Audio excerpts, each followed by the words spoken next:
नमस्कार, राजे किचनमध्ये आपलं स्वागत आहे। आज आपण चिकन खिमा बनवणार आहोत।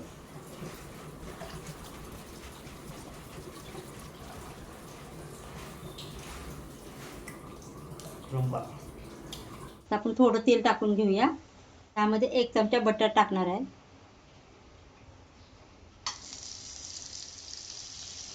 मोठे बारीक चिरून घेतलेले कांदा आपण टाकूया। कांदा बारीक चिरायचा।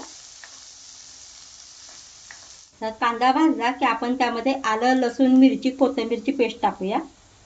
परतून घेऊया।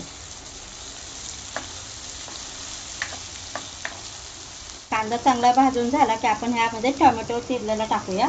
टोमॅटो बारीक चिरलेला टाकायचा। तुम्ही ह्याची पेस्ट करून टाकली तरी चालेल।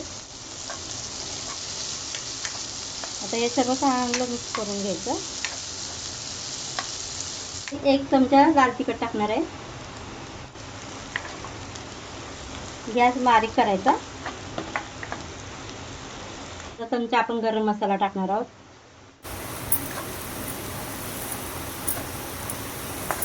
इथे थोड्या वेळासाठी आपण झाकण ठेवूया। तेल चांगलं सुटलंय। मध्ये आपण चिकन खिमा टाकणार आहोत आणि परतून घ्यायचं।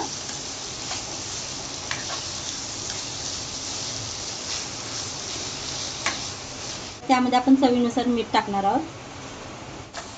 आता थोडा वेळ जरा परतून घेऊया। मला सुका हवा असेल तर ह्याच्यावर झाकण ठेवायचं, बारीक गॅस करायचा आणि शिजवून द्यायचं। आता आपण ह्यामध्ये गरम पाणी टाकणार आहोत। गरम पाणी का टाकणार आहोत? आपण पाव बरोबर खाणार ना, त्यासाठी थोडी ग्रेव्ही।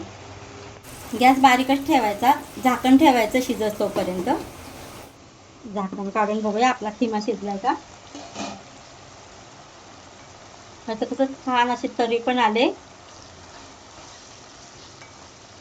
आता खिमा आपला शिजलाय। आपला चिकन खिमा बनवून तयार आहे।